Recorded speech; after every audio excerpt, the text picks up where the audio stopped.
Ladies and gentlemen, the Nat King Cole Show with tonight's special guest, Frankie Lane. And now here is the incomparable Nat King Cole.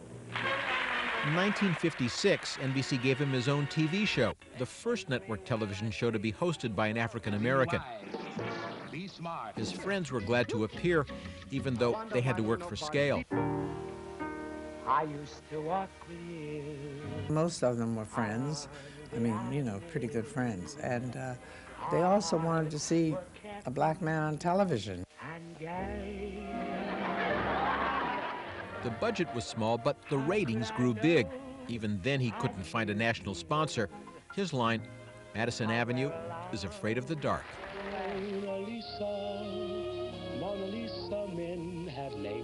Hit songs kept coming. Even though there was a real fear stated publicly, white people would resent a black man singing love songs that white women would hear. In truth, no one cared.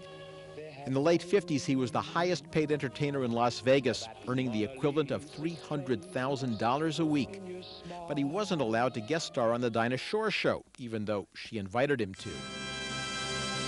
This is Your Life. By early 1960, though, This Is Your Life was okay.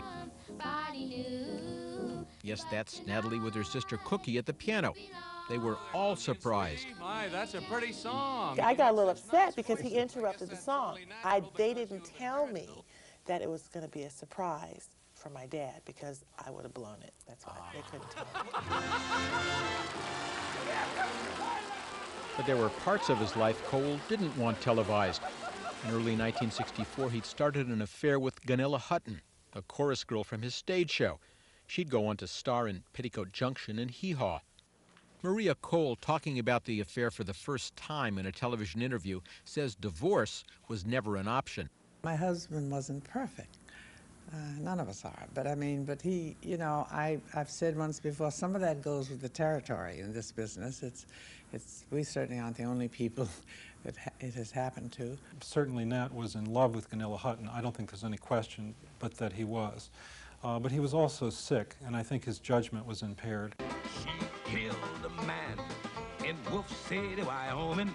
His constant smoking was taking its toll. He was thin and weak when he starred in Cat Ballou. Ill when they were filming, he was diagnosed with lung cancer after the film wrapped. Toward the end, he reconciled with Maria. My husband was still my husband. And he had some very sad times when he was ill because this was in his past, I mean, in talking to me. And there's some things that he said to me that I will never say. But I'm so glad I have them in here, and I'm okay with it. Nat King Cole died in February 1965. He was 45 years old. Natalie was a teenager when her father died. Her career has kept his alive.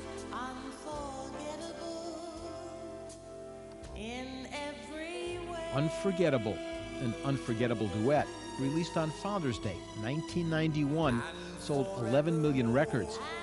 Ironically, when Natalie was born, Nat had only one wish for his daughter, that she not go into show business. Do you think he's forgiven you for going into show business? Oh, gosh. Do you know what's so funny? There are nights when I am on stage and I do my tribute to my dad, and it's on screen. And I turn around at the end, I blow up a kiss, and sometimes I go, sorry, Dad. Natalie titled her new CD, The Magic of Christmas.